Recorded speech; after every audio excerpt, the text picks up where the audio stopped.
Standards in transport are really important for wheelchair users so that you know that, for example, whichever taxi comes to the door when you've phoned, that you're going to be able to get your chair in safely and that there'll be space for you inside, that the ramps will work.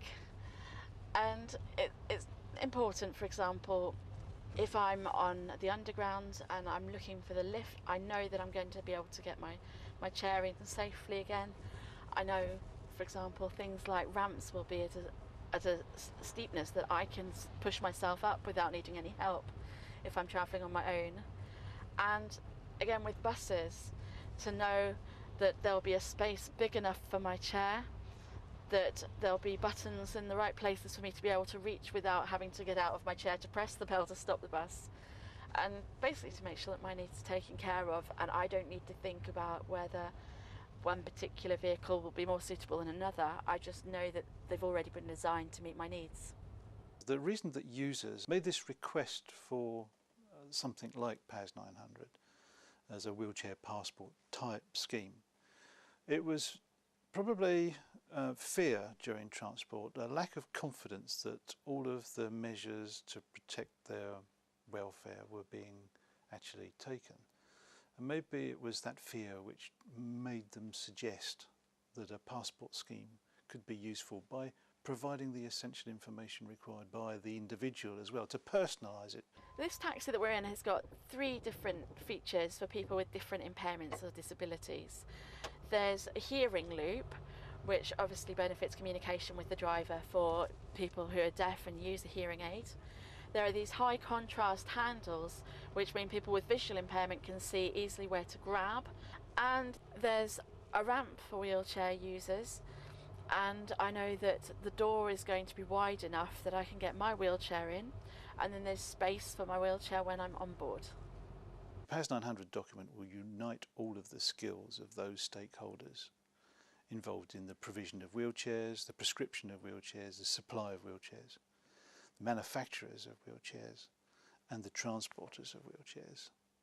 Bring them all together, unite all their skills and knowledge into one focal point, which will enable qualified people within the transport operators environment to make decisions about how to best secure their wheelchair and restrain the occupant.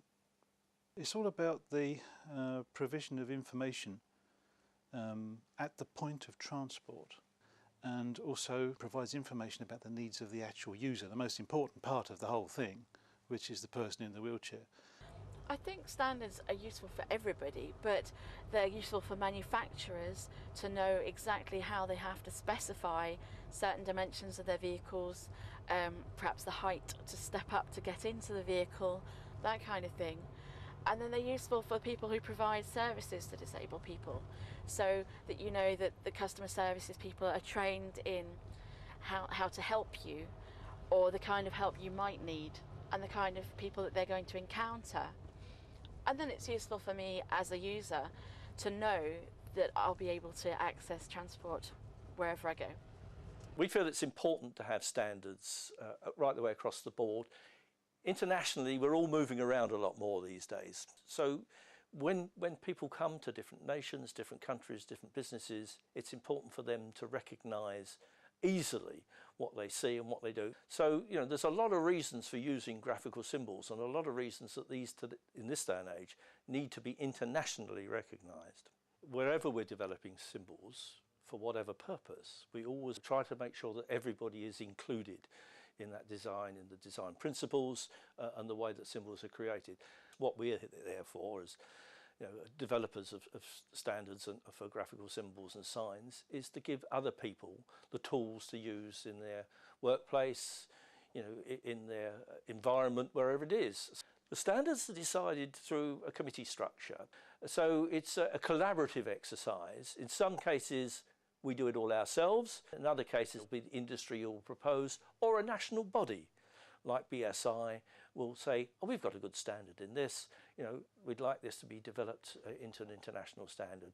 We publish standards through ISO or BSI and they're available obviously through those organisations and the national standards bodies throughout the world. People look to what's the best practice and if the signs are in an ISO standard, they're looked upon as best practice.